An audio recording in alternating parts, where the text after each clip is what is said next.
pagi ini kita akan mengupas pada hadis yang ke-34, ya, iaitu tanda-tanda munculnya al-malhamah. Ya, tanda-tanda munculnya al-malhamah pada buku surat yang ke-200. Jadi kita tengok apa benda yang al-malhamah ni sebut, ya. Jadi kita lihat pada matan di sini. Hadatsana Abbas al-Anbari, hadatsana Hashim bin al-Qasim, hadatsana Abdul Rahman bin Sabit bin Sauban an abihi an Makhul an Jubair bin Nufair an Malik bin Yaqamir an Mu'adz bin Jabal qala qala Rasulullah sallallahu alaihi wasallam umranu Baitul Maqdis harabu Yasriba wa harabu Yasriba khurujul malhamah wa khurujul malhamati fathul Qustantiniyah wa fathul Qustantiniyah khurujud Dajjal. Rawahu Abu Dawud. Maksudnya telah menceritakan kepada kami Abbas al-Anbari, telah menceritakan kepada kami Hashim bin al-Qasim, telah menceritakan kepada kami Abdul Rahman bin Sabit bin Sauban daripada bapanya, daripada Makhul, daripada Jubair bin Nufair, daripada Malik bin Yaqamir, daripada Mu'adz bin Jabal. Sampai pada sahabat dah, Mu'adz bin Jabal radhiyallahu anhu. Rasulullah SAW bersabda, umranu, pemakmuran Baitul Maqdis merupakan tanda kehancuran Yasrib. Yasrib ni nama lama bagi Madinah, ya. Kehancuran Yasrib merupakan tanda permulaan al-malhamah. Permulaan al-malhamah merupakan tanda pembebasan Konstantinopel. Di mana letak Konstantinopel ni, di mana Turki, ya. Pembebasan Konstantinopel merupakan tanda kemunculan Dajjal. Tadi riwayat Abu Dawud ada yang ke-4294. Ya, status ini adalah status hadis hasan. Jadi kita tengok pada matan di sini, kalau kita tengok kan memang peristiwa ni dah berlaku ke belum? Dah. Turki mana bebas dulu daripada zaman Rom lagi, ya. Jadi soal ceritanya itu beritahu pada kita bahawasanya bukan dalam tempoh saya kata berlaku ni dah. Maksudnya ialah bila mana Dajjal keluar, dia akan melalui fasa-fasanya dulu. Tapi tempoh dah tahu. Ini cerita Konstantinopel ni berapa ratus tahun yang dulu ni. Dah kalau ikutkan Dajjal dah keluar dah bukan. Dia berlaku peristiwa ni. Berlaku macam ni, okey, dah berlaku, okey, sen. Akan berlaku yang ni pula. Berlaku yang ni pula, akan jadi yang ni pula. Bila jadi yang ni pula, yang lain baru keluar Dajjal. Tapi tidak diletakkan satu tempoh bila berlaku. Cuma Rasulullah beritahu, dah jadi yang ni, dia akan jadi yang ni. Dan semua dah jadi dah pun. Tinggal yang last sekali lah, kan? Khurujud Dajjal tadi ni, ya. Jadinya keterangannya al-malhamah, dalam bahasa Arab ni adalah perkataan asalnya lahmun. Lahmun ni bukan laham, kan?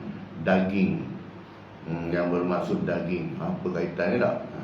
Kata jamaknya ialah al-malahim.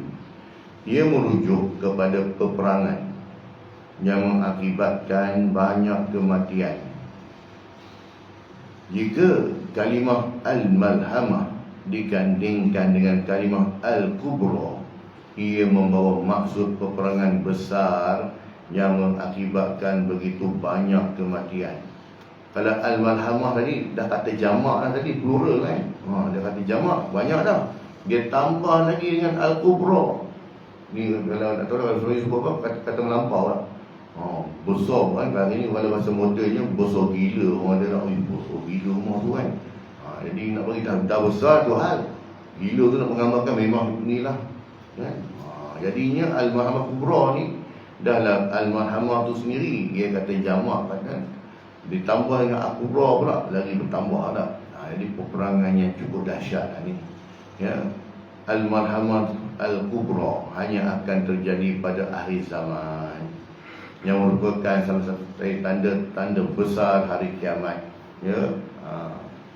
Jadi peristiwa ini banyak disebut dalam hadis-hadis Nabi SAW dan diriwayatkan oleh ramai ulama hadis ya. Dia juga boleh disebut sebagai perang dunia terbesar. Ada juga pendapat yang beristilah perang sebagai Armageddon. Ada cerita dia tak? Jadi peristiwa ni Al-Malhamah Kubra ni dia peperangan yang cukup dahsyat. Saya sebut tadi tak, dia akan turutan yang dah terjadi dah pun. Jadi ada lagi yang belum. Jadi tunggu je lah ya.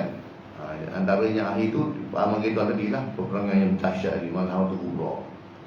Perang dunia pertama dah berlaku, perang dunia kedua pun dah berlaku kan? Tapi perang dunia pertama kedua pun melibatkan negara-negara belah Eropah kan. Tapi yang ini ya, kita pun dah nampak dah kan, dalam isu ni pun kita tengok kan, akhir zaman dalam bab usulnya bila isu Palestin tu sendiri ya. Dalam isu Palestin semua masyarakat dunia dah bangun menentang kan. Cuma tinggal kuasa-kuasa yang berkepentingan kan, kuasa-kuasa besar yang berkepentingan saja yang mesti kekal menyokong Israel kan. Jadi semasa kedatangan Islam, semenanjung Arab hampir dikelilingi oleh penganut agama Kristian, iaitu orang Rom ya.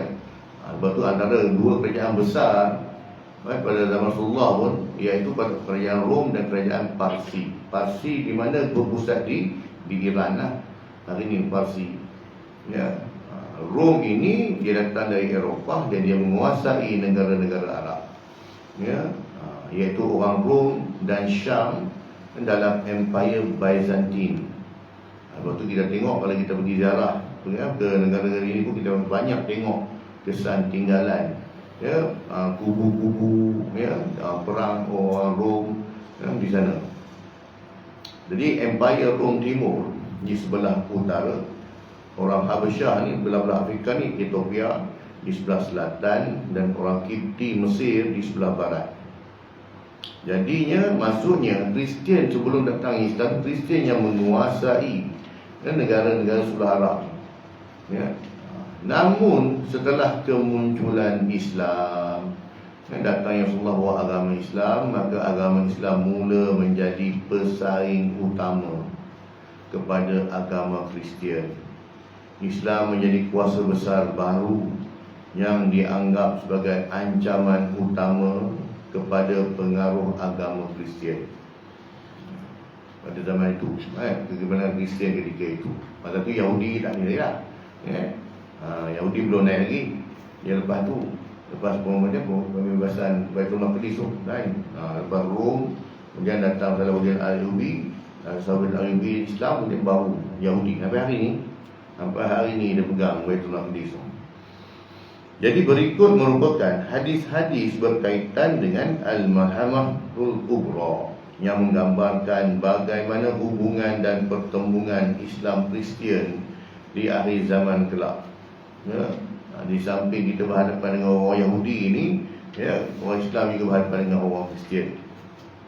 Jadi peristiwa-peristiwa yang akan berlaku menjelang Al-Malhamah, yang pertamanya fitnah berleluasa, seperti mana yang dinukilkan dalam kitab As-Sunnah wal Waridah fil Fitan, yang diriwayatkan daripada Al-Hasan radhiyallahu anhu secara mursal, katanya Rasulullah SAW bersabda, akan berlaku ketika hampirnya Al-Malhamah fitnah-fitnah, di mana pada masa itu nanti pada masa itu hati seorang lelaki akan mati seperti badannya akan mati. Hadis riwayat Abu Amr Ad-Dani. Hadis ini bersatu hadis dhaif, iaitu kenapa Rasul sebut macam ni fitnah-fitnah di mana pada masa itu nanti hati seorang lelaki akan mati seperti mana badannya akan mati. Dia hilang perasaan sensitif, dia hilang perasaan empati Ya, bila tengok saudara dia ni susah, saudara dia ni dibunuh, semua dia hilang perasaan. Dah tak rasa apa. Dah tak rasa apa. Kemudian dia kata lagi lah, tak suruh pandai baik. Orang pergi lawan, tak suruh pun dah. Ambil kau, kena lah. Kan? Ni. Dia hilang perasaan, kasih, simpati dia pun tak ada. Padahal yang kena ni bukan orang lain, saudara dia ni. Saudara seagama dia kan. Dia tak ada. Atas faktor itu lah. Yang keduanya, penumbuhan pasukan-pasukan tentera Islam. Dalam hadis yang diriwayatkan oleh Ibnu Hawalah, dia berkata Rasulullah SAW bersabda, keadaan agama ini, yakni agama Islam ini, akan sampai kepada suatu masa kamu sekalian menjadi tentera yang berpasukan-pasukan. Satu pasukan di Syam, yakni di Syria hari ini, satu pasukan di Yaman, dan satu lagi pasukan di Iraq. Ketiga-tiga buah negara Arab. Jadi Ibnu Hawalah berkata, pilihkan untukku tempat terbaik wahai Rasulullah jika aku menemui keadaan tersebut. Maksudnya Rasulullah ada 3 batalion tentera Islam ini. Satu di Syam. Dia sebenarnya Syam ini bukanlah khusus pada Syria saja. Syam itu termasuk Jordan, termasuk juga Palestin. Ya, kalau Arab Saudi kita panggil Hijaz, negara Hijaz kan. Tapi di Syam ini dia termasuk. Jadinya macam kita lah bila sebut Asia ataupun ASEAN. Bila sebut ASEAN termasuk dalam Malaysia, Singapura, Indonesia, Brunei sekali lah. Jadi negara-negara ASEAN. Jadinya Syam itu istilah kepada negara-negara yang ada di sekitar situ. Termasuklah Syria itu sendiri. Jadi kalau aku berada kat tempat tu, Rasulullah, pasukan mana yang aku nak sertai? Lalu baginda Nabi SAW bersabda, hendaklah engkau menetap di Syam, kerana sesungguhnya ia adalah bumi Allah SWT yang terpilih. Allah SWT akan menghimpunkan kepadanya orang-orang yang terpilih daripada kalangan hamba-hambanya. Adapun jika kamu sekalian enggan, maka hendaklah kamu menetap di Yaman dan minumlah dari kolam-kolam air kamu. Sesungguhnya Allah SWT telah menjamin untukku menjaga daerah Syam dan penduduknya. Hadis riwayat Abu Daud. Hadis ini bersatu hadis Hasan li ghairihi. Itu yang kedua. Yang ketiganya sebelum berlaku marhamah ini ialah penaklukan Baitul Maqdis. Ya. Jadi belum berlaku lagi yang ini kan. Penaklukan Baitul Maqdis ni. Dalam hadis yang diriwayatkan oleh Ibnu Zubi Al-Iyadi berkata, Allah bin Hawalah Al-Azdi pernah singgah di tempatku. Lalu dia berkata kepadaku, Rasulullah SAW pernah mengutus kami untuk mendapatkan harta rampasan perang dengan berjalan kaki. Bagaimanapun kami hanya pulang dan tidak mendapatkan sesuatu apapun. Baginda SAW menyedari kesan susah payah pada wajah kami. Lalu baginda Nabi SAW berdiri dan berdoa, Ya Allah, janganlah engkau serahkan mereka kepadaku sehingga kan aku lemah untuk menanggung mereka. Dan janganlah engkau serahkan mereka kepada diri mereka sendiri hingga kan mereka nanti tidak mampu menanggung diri mereka. Dan janganlah engkau serahkan mereka kepada manusia hingga kan mereka nanti mementingkan diri mereka atas mereka itu. Kemudian Nabi SAW pun bersabda, meletakkan tangannya di atas kepalaku. Kepala siapa? Kepala Ibnu Hawalah tadi. Ataupun di atas ubun-ubunku. Kemudian bersabda, wahai Ibnu Hawalah, wahai anak Hawalah, apabila engkau melihat khilafah telah turun di bumi yang disucikan, maka sungguh telah dekat bencana gempa bumi, malapetaka serta perkara-perkara besar. Pada saat itu hari kiamat lebih dekat kepada manusia daripada tanganku ini dari kepalamu. Pada Allah pegang kan? Makanya kiamat lebih hampir lagi dah. Hadis riwayat Abu Daud. Hadis ini hadis sahih. Yang keempatnya, peristiwa yang keempat berlaku sebelum ini datang yang amal Muhammad ini ialah Ghutah. Ghutah nama tempat kubu buat Islam. Dalam hadis yang diriwayatkan oleh Abu Darda radhiyallahu anhu, Rasulullah SAW bersabda, sesungguhnya pengkalan kubu kaum muslimin saat terjadinya peperangan besar adalah di Uta. Uta ni satu tempat berdekatan dengan sebuah kota yang dipanggil dengan nama Dimash. Dimash ni di Syria lah, ya. Antara kota terbaik di daerah Syam, ya, Dimash. Dalam riwayat lain, sebaik-baik tempat tinggal kaum muslimin pada masa itu, ya, hadis riwayat Abu Daud, hadis ini betul hadis sahih. Dimash ini antara tempat yang mana Nabi Isa AS akan turun, kan? Dekat dengan Menara Putih, kan? Dalam Masjid Umawi itu, ya. Jadinya Nabi Isa akan turun di situ. Jadi Rasulullah kata situ kubu orang Islam, ya, di Syria. Sebab tu kita tengok akhirnya kenapa Syria bergolak, kan? Sebab orang Yahudi dah macam awal lagi dah. Dia dah macam Nabi awal lagi. Jadinya dia nak mengelakkan benda ni berlaku, kan. Tapi benda ni tetap akan berlaku. Tu dia buat macam-macam. Apa tu mereka sekarang, orang Yahudi khususnya, dia cuba nak menguasai negara-negara Arab. Bukan sekadar Palestin saja, semua. Dan dia dapat ada pun. Cuma sekarang ni Palestin ni yang menghalang dia ni ialah Gaza. Sebab tu dia nak bersihkan bumi Gaza ni. Bunuh lantak kanak-kanak, korban-korban, lantak orang nak bunuh. Aku nak bunuh ni. Gaza tu bukan besar mana pun, ya. Kalau kita naik kereta, kalau ikut naik kereta, ya, daripada pangkal ke hujung setengah jam, ya. Besar Gaza tu, ya, bukan jauh mana lah, mungkin setengah jam lah, kan. Tapi dia nak buat apa, kenapa? Sebab ini yang menghalang dia sekarang. Yang lain tak ada masalah dah. Dalam Palestin tu sendiri lah, mana-mana tempat pun tak ada masalah dah. Dia dah pegang semua kepala-kepala ni. Cuma dia Gaza ni sebab dia ada Hamas dalam ni. Jadi dia kata dia nak bunuh Hamas, tapi yang dia bunuh orang tu je. Itu memang dia nak bersihkan. Dia tak nak ada orang-orang Palestin dan orang Gaza. Sebab mereka punya ni, dia punya semangat dia lain, kan. Nak si clear. Itu je lah, kan. Tak tahulah kalau ikut jangkaan mereka sepatutnya sekejap, tapi sampai hari ni masih berlarutan, ya. Kita tengok, kan. Allah kita doakan lah, kan. Kita pun tak tahu macam mana nak ni. Aku berdoa kepada Allah dah, biar Allah turunkan bantuan. Sebab ni janji Allah. Allah bersebut bahawasanya bumi Palestin ni, penaklukan Baitul Maqdis akan berlaku, kan. Kemudiannya yang ke limanya, perjanjian damai antara Islam dan Kristian. Dalam hadis yang diriwayatkan oleh Jubair bin Nufair, katanya, kami pernah pergi untuk menemui Zid Mihbar. Jadi seorang sahabat Nabi SAW. Hinggalah kami pun menemuinya, jumpalah dengan dia. Lalu Jubair pun bertanya tentang perjanjian.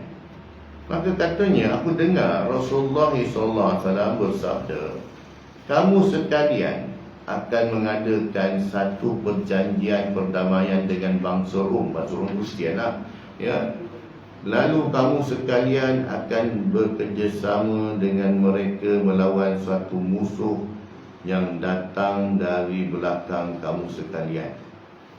Dia pun tak pasti sama adakah Kristian itu dalam negara Rusia ke. Sebab hari ini kan dia Putin, dia panggil semua negara-negara PBB Hamas, ya, gerakan-gerakan yang ada dalam Palestin juga nak bincang, ya. Sebab macam Putin ni memang dia tak setuju langsung dengan Yahudi, kan. Jadi ya, andaian lah, itu just andaian lah. Maka kamu sekalian akan mengadakan satu perjanjian perdamaian dengan bangsa Rom. Lalu kamu sekalian akan bekerjasama dengan mereka melawan satu musuh yang datang dari belakang kamu sekalian. Maka kamu sekalian akan diberi kemenangan dan selamat. Kemudian kamu sekalian akan pulang sehinggalah berhenti pada satu padang rumput yang luas dan berbukit-bukit. Tiba-tiba ada seorang lelaki dari kaum Nasrani, Kristian tadi, mengangkat salibnya seraya berkata, salib telah menang. Maksudnya dia dakwa dia menang lah, ya. Sedangkan ketika itu dia sama-sama bekerjasama dengan orang Islam. Maka berasa marahlah seorang lelaki daripada kalangan kaum muslimin. Lalu dia pun menunggunya. Disebabkan itu bangsa Rom pun berkhianat dan berhimpun untuk peperangan. Dalam riwayat lain, maka seorang lelaki daripada kaum muslimin pun menuju kepadanya lalu membunuhnya. Disebabkan itu bangsa Rom pun berkhianat sehingga terjadilah peperangan-peperangan di mana mereka akan bersatu menghadapi kamu sekalian dan datang di bawah 80 panji-panji yang bersama-sama. Setiap satu panji itu ada 10,000 tentera. Maksudnya dekat sejuta jugalah tentera kan. Dia akan perang balik dengan orang Islam. Dah kalahkan Yahudi dan terungkup tu, ya, maka Islam pula akan perang balik dengan Nasrani pula. Hadis riwayat Abu Daud, hadis ini betul hadis sahih. Yang keenamnya, sekatan ekonomi daripada pihak Kristian. Dalam hadis yang diriwayatkan oleh Abu Nadrah berkata, kami berada di sisi Jabir bin Abdullah. Dia berkata, hampir sahaja penduduk Iraq tidak akan dibawa masuk kepada mereka sebarang takar makanan maupun sekeping dirham. Kita tengok kan betul tak pernah dilakukan Iraq hari ni kan. Habis jalan lingkuplah Iraq kan. Kalau kita tengok boleh lah, kalau kita faham zahirnya lah, tak pernah dah berlaku dah pun. Kami bertanya dari manakah puncanya. Beliau menjawab dari pihak bangsa Ajam. Maksudnya yang menjatuhkan Iraq tu ialah bukan orang Arab tapi bangsa Ajam. Tak boleh Amerika ni kan. Mereka lah yang menahannya. Mereka inilah yang buat sekatan atas nama PBB tadi, buat sekatan ekonomi ke atas negara Iraq dah. Habis tak boleh nak berdagang, tak boleh nak buat apa pun, maka ya, negara jadi macam tu je lah. Setelah itu beliau berkata, hampir sahaja penduduk Syam tidak akan dibawa masuk kepada mereka sekeping dinar maupun sebarang takar makanan. Lepas berlaku di Iraq, berlaku di Syam pula, di Dimas, Syria ni. Itu dah Rasul sebut, ikut turutan kan. Lepas Iraq kena sekatan, Syam pula kena. Kami bertanya dari manakah puncanya. Beliau menjawab dari pihak bangsa Rom, yang orang Kristian, ya. Kemudian beliau diam sejenak lalu berkata, Rasulullah SAW bersabda, akan ada di akhir umatku nanti seorang khalifah yang akan membahagi harta tanpa menghitungnya. Maksudnya dia tak kira apa, dia ambil, dia bagi sampai habis lah. Aku berkata kepada Abu Nadrah dan Abu Ala, apakah kamu sekalian berpendapat ia ialah Umar bin Abdul Aziz, ya, cucu pada Sayyidina Umar tadi? Adakah dia? Bukan. Kedua-duanya jawab tidak. Sebab zaman kemenangan Islam yang hebat pada zaman Umar bin Abdul Aziz, sampai pada zaman Umar bin Abdul Aziz tak ada orang yang layak terima zakat. Makmur tak makmurnya pentadbiran pemerintahan Umar bin Abdul Aziz tadi, tak ada orang layak terima zakat. Orang nak bagi zakat pun minta maaf, cik, saya bukan asnaf, cik. Macam tu tadi. Dah berlaku dah zaman Umar bin Abdul Aziz. Jadi tak pelik lah. Sebab apa? Umar bin Abdul Aziz dia berjaya membasmi kemiskinan, kan? Bukan kita kata kita nak hapuskan ni, tak boleh lah. Sebab dia kemiskinan ini dia tetap akan ada lah. Tetapi dia dapat mengurangkan, dapat membasmi kemiskinan. Ialah dia tetap pasti semua orang yang ni telah hidup, telah ditingkatkan taraf ekonomi hidup mereka sampai tak ada layak yang dimerangkat. Tak? Ya. Ini. Tapi bila mana tanya adakah zaman Umar bin Aziz, tak. Maksudnya zaman tu akan datang, kan? Zaman Imam Mahdi turun, kan? Nabi Isa Rasul turun tak. Umar bin Abdul Aziz pun dia 2 tahun dia pemerintahan dia, kan? Tapi disebut-sebut sampai hari ni lah, kan? Makmur tak makmurnya pemerintah Umar bin Abdul Aziz itu. Yang ketujuhnya, peristiwa yang ketujuh, pertempuran tentera Kristian dan tentera Islam. Dinyatakan bahawa Al-Malhamah Kubra tadi ini, peperangan yang dahsyat tadi, akan terjadi di satu tempat nama dia A'maq ataupun ya, Dabik. Nama dua buah tempat berdekatan dengan Halab, Syria, dan Antakya, Turki, ya. Ini merupakan pertempuran terdahsyat di antara tentera Islam dengan tentera Kristian. Ya, Halab ni dia border lah. Kalau kita ni Bukit Kayu Hitam dengan kita nak masuk ke mana, ke sepadan Thailand tu lah, kan, dekat ni Halab Syria dengan Antakya, Turki, ya. Daripada Antakya nak pergi ke Istanbul, besar tak besar negara Turki tu, dekat sehari semalam juga. Kena naik bas, kan? Kalau kita naik kenderaan darat ni dekat sehari semalam tu, kan, besar tak besar. Kita tolak pagi kan, malam kan kat subuh sampai kan, kalau naik bas lah ya, jauh besar tak besar Turki. Border antara Antakya tadi tu dengan Istanbul. Istanbul ni dia dah sepadan dengan Eropah lah ya. Antakya ni tadi dia sepadan dengan Arab, dengan Syria ya, dua buah negara ni kan. Ini merupakan pertempuran terdahsyat di antara tentera Islam dengan tentera Kristian, di mana mereka mengerahkan 80 pasukan tentera yang setiap satu terdiri daripada 12,000 tentera. Bermakna mereka mempunyai kekuatan hampir 960,000 orang, dekat sejuta lah ya, prajurit. Dalam hadis yang diriwayatkan oleh Abu Hurairah radhiyallahu anhu, Rasulullah SAW bersabda, tidak akan terjadi hari kiamat hingga bangsa Rom akan turun berhimpun di Ahmad ataupun Dobit. Tadi ya, yang kita beritahu tadi, tempat kubu orang Islam tadi di Dimash, bawah lagi lah. Dimash ni dah dekat dengan Jordan lah, sepadan kan? Dia sepadan dengan Jordan lah. Dan Dobit tadi di atas ni sepadan dengan Turki ya. Jadi di situ ya, tempat tu akan jadi kubu lah kepada ya, orang tentera Rom. Lalu keluar mereka menghadapi sekelompok askar dari Madinah, antara sebaik-baik penduduk bumi ketika itu ya.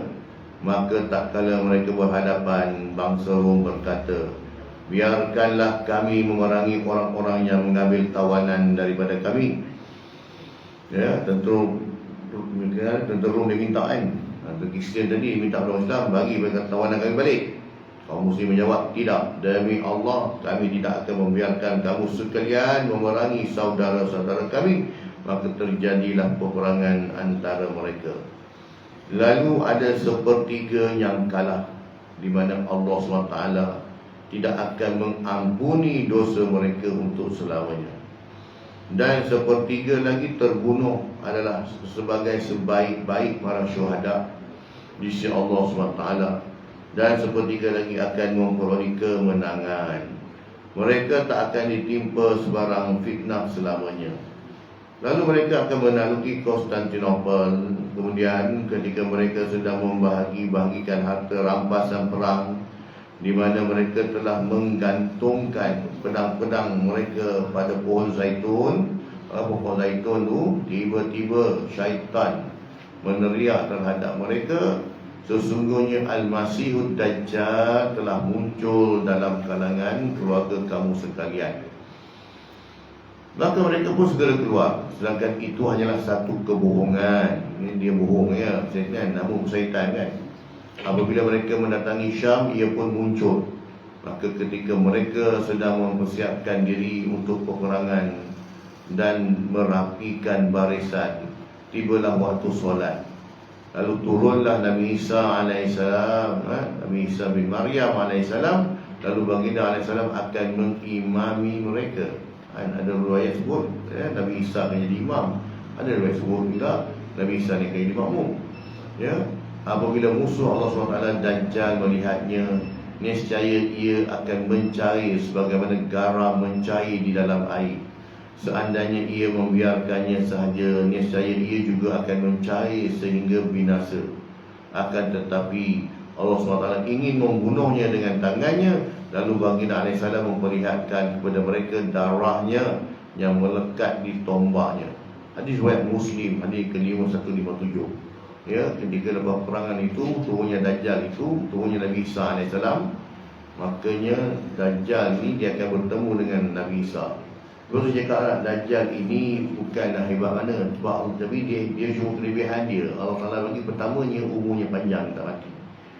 Yang keduanya, diberi kelebihan pada dia untuk buat silap mata, magic. Dia boleh tipu orang tak. Hari ni kita tengok magic pun, kita pun percaya tak, boleh belah badan. Badan masuk dalam kotak, belah kotak gaji, boleh belah dua tak kan? Macam-macam boleh buat. Kalau kat daun truk tu macam-macam benda tak. Kita tengok pun macam betul tak. Tapi dia silap mata tak. It's magic kan, sihir ya. Makanya bila mana Dajjal ni, dia tidak ada kekuatan apa pun. Sebab tu bila mana dia berhadapan dengan Nabi Isa, dia cukup takut hingga kan dia ni mencari macam ais. Kita tak tahu macam mana kan. Padahal dia manusia tu yang takut pada Nabi Isa AS. Tapi sebab Allah Ta'ala nak beritahu bahawasanya Dajjal ini dia bukan mati dengan cara main tu, tapi Dajjal ni mati dengan cara dia dibunuh. Maka Nabi Isa bunuh dia. Ya. Aduh. Yang ke-8-nya, pembukaan Konstantinopel. Ya, dalam hadis yang diriwayatkan oleh Muaz bin Jabal radhiyallahu anhu, Rasulullah SAW bersabda, pemakmuran Baitul Maqdis merupakan tanda kehancuran Yathrib. Kehancuran Yathrib merupakan tanda permulaan Al-Malhamah. Permulaan Al-Malhamah merupakan tanda pembebasan Konstantinopel. Pembebasan Konstantinopel merupakan tanda kemunculan Dajjal. Jadi dia akan ikut urutan ni. Jadi riwayat Abu Daud, hadis ini satu hadis hasan. Yang ke-9-nya, tibanya waktu kehancuran pihak Kristian. Dalam hadis yang diriwayatkan oleh Al-Mustawrid radhiyallahu anhu katanya, aku mendengar Rasulullah SAW bersabda, manusia yang paling keras ke atas kamu sekalian ialah bangsa Rom, akan tetapi kehancuran mereka adalah bersama hari kiamat. Hadis riwayat Ahmad, hadis ini bersatu hadis hasan. Maksudnya ya, kehancuran tentera Kristian, orang Kristian maka akan kembali ke kebilangan pada Islam lah. Ini yang ke-10 ni, kebilangan ya, jaminan kemenangan untuk tentera Islam. Jadi sebelum berlakunya Al-Malhamah ini ya, orang besar itu makanya Islam kemenang lah. Dalam hadis yang diriwayatkan oleh Jabir bin Samurah daripada Nafi' bin Uthbah berkata, kami pernah bersama Rasulullah SAW dalam satu peperangan. Dia, yang Nafi' ni, dia bercerita bahawa maka ada satu kaum dari sebelah Maghrib, dari sebelah barat lah, maksud Maghrib kan. Dia bukan Maghribi kan, Maghrib ni sebelah barat ya, ini orang Eropah lah, datang menemui Nabi SAW dan mereka itu memakai baju bulu. Maksudnya kalau baju bulu ni baju pada negara Siu ya. Mereka menemui baginda Nabi SAW dekat dengan sebuah bukit. Kata Nafi' tadi dah, dia perhati tengok, maka berdiri sementara Rasulullah duduk. Mereka ni berdiri, maka Rasulullah duduk. Jadi dia berkata lagi, hatiku berkata hati dia berkata, datangilah mereka dan berdirilah di antara mereka dengan baginda Nabi SAW, agar mereka tidak mengapa-apakan baginda Nabi SAW. Dia risau sebab datang dari orang Eropah tadi ni duduk, Nabi duduk dan mereka ni berdiri. Jadi bila masuk dalam diri tu, Nabi takkan nak bunuh apa senang lah. Dia hati dia risau, macam tak sedar hati dia lah. Dia ingat dia nak pergi duduk sebelah Rasulullah kan, sebab sebagai pengawal lah, sebagai pengawal kan. Lalu aku berkata, dia nak pergi ke arah, dia rasa mungkin baginda SAW berbicara secara rahsia dengan mereka. Kalau benda tu tak rahsia, mungkin kalau Rasulullah kata keselamatan baginda tak selamat, Rasulullah akan panggil dia lah untuk mengawal Nabi ya. Tapi Rasulullah tak panggil pun. Jadi dia kata mungkin kot ada benda rahsia yang Rasulullah bincang. Betul Rasulullah tak panggil apa-apa ya. Maka aku pun mendatangi mereka. Dia pergi juga ya, lalu aku berdiri di antara mereka dengan baginda Nabi SAW. Sebab dia fikir atas waktu keselamatan tadilah ya. Dan dia dengar ni, aku menghafal 4 kalimat daripada baginda Nabi SAW. Aku menghitungnya dengan tanganku. Maksudnya Rasulullah satu dikira tangan dia, 1, 2, 3 macam tu lah. Baginda Nabi SAW bersabda, kamu sekalian akan memerangi semenanjung tanah Arab, lalu Allah SWT akan menaklukkannya. Setelah itu Parsi, lalu Allah SWT akan menaklukkannya. Kemudian kamu sekalian akan memerangi Rom, lalu Allah SWT akan menakluknya. Selanjutnya kamu sekalian akan memerangi Dajjal, lalu Allah SWT akan menaklukkannya juga. Ya, maksudnya apa saja yang berlaku ni, Islam tetap akan menang lah ya. Kemudian Nabi berkata, wahai Jabir, kami tidak berpendapat Dajjal akan muncul sehinggalah Rom ditakluki. Kan? Banyak tanda tentang ujian Dajjal ni kan. Hingga Rom itu, maksudnya negara Kristian itu ditakluki orang Islam, baru Dajjal boleh keluar. Jadi ya, hadis riwayat Muslim hanya ke-5161. Kesimpulannya yang pertamanya, sejarah dan realiti semasa telah membuktikan bahawa hubungan Islam Kristian sentiasa berada dalam konflik yang tidak berkesudahan sama ada secara jelas, nyata maupun secara halus. Ya, kalau kita ancaman yang terima ialah ancaman dari segi sudut apa? Orang Kristian ini mereka bawa dakwah mereka untuk ajak orang Islam keluar agama Islam kan. Kalau orang Yahudi ini dia ubah cara pemikiran orang Islam. Orang Kristian menarik orang Islam dengan cara menukar akidah. Kan? Dua-dua ni. Jadi masing-masing dia ada strategi dia. Sebab apa? Sebab Quran dah sebut kan, walan tarda ankal yahud walan nasara hatta tattabi'a millatahum. Yahudi dan juga Nasrani takkan reda ke atas kamu orang Islam sehingga kamu mengikuti mereka. Jadi orang Islam kalau segi sudut orang Kristian dia akan tukar agama, taklah. Kan? Yang kedua kan Yahudi ni pula dia tak suruh orang Islam keluar agama Islam, tapi dia ubah cara pemikiran orang Islam jadi macam kepala otak dia. Dan tu jadi kepala otak orang Yahudi lah, berfikiran macam tu. Dan tak payah tukar pakaian, tak payah hidup pada. Yang penting cara fikir kau tu. Ya, tu saya sebut tadi, yang kita sebut tadi lah. Hilang perasaan simpati dia kepada saudara seagama dia. Padahal kita ni sama-sama satu akidah ni. Tapi sebab doktrin Yahudi dalam otak jadi ni, tak hilang, tak ada siapa pun. Saudara kita kena seksa, kena bunuh, kena apa pun, hilang perasaan tu. Dan ni. Jadi dua-dua ni bahaya. Ya, dua-dua ni bahaya. Jadi sirah realiti semasa telah menunjukkan bahawa hubungan Islam Kristian sentiasa berada dalam konflik yang tidak berkesudahan, sama ada secara jelas, nyata maupun halus. Keduanya, seorang Muslim yang bijak mesti mengetahui peranan dirinya terhadap agama dan masyarakat. Ia bukan sahaja wajib memperbaiki dirinya, malah perlu mengajak orang lain untuk mengajak orang lain juga untuk mempersiapkan diri. Apakah jiwa kita sentiasa sedia untuk berjihad fisabilillah atau masih rasa takut dan tidak ambil peduli? Sebab akhir zaman Allah Ta'ala campakkan perasaan wahnu dalam diri orang Islam. Dalam diri orang Yahudi Allah Ta'ala campakkan perasaan takut, pengecut dalam orang Yahudi. Orang Islam pula Allah Ta'ala campakkan satu penyakit namanya al-wahn. Apa itu al-wahnu? Orang Islam ni cintakan harta, cintakan kuasa, cintakan dunia dan takut bencikan kematian. Ini tanam. Jadi kalau orang Islam ini lebih mengutamakan dunia banding akhirat, maka dia akan kena penyakit al-wahnu tadi. Yang ketiganya, hadis-hadis tentang al-mahamah kubra tersebut tidak sepatutnya menjadi penghalang untuk umat Islam menyebarkan dakwah Islam kepada penganut Kristian yang segelintirnya masih dahagakan ilmu dan kebenaran.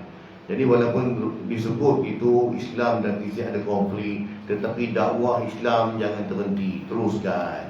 Ya, dakwah tu penting. Dakwah tu dia tak kira lah sama ada Kristian ke Yahudi ke tak. Ini Islam ajar. Maksudnya walaupun segi-segi on papernya itu musuh, tetapinya kita seorang Islam tetap jalankan dakwah, ajak dia masuk Islam, sebarkan dakwah kebaikan. Wallahu ta'ala alam tuan. Jadi alhamdulillah kita selesai mengupas pada hadis yang ke-34.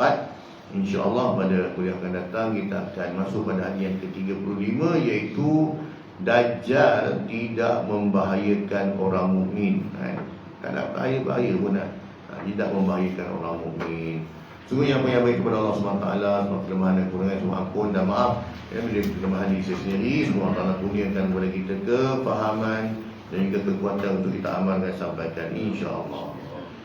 A'udzubillahi minasyaitonir rajim. Bismillahirrahmanirrahim. Alhamdulillahirabbil alamin wa bihi nasta'in wa salatu ala Muhammad wa ala alihi wa sahbihi ajma'in. Allahumma rabbana zidna ilma warzuqna fahma wa 'amalan maqbula. Allahumma ja'al jaman hadza jaman ma'huma wa tafarruqana min ba'di tafarruqan ma'suma. Allahumma rabbana atina fid dunya hasanatan wa fil akhirati hasanatan wa qina adzabannar. Wa sallallahu sayyidina Muhammadin wa ala alihi wa sahbihi wa baraka wa sallam. Walhamdulillahi rabbil alamin. Subhanallahi wa bihamdika asyhadu an la ilaha illa anta astaghfiruka wa atubu ilaik. Assalamualaikum warahmatullahi wabarakatuh.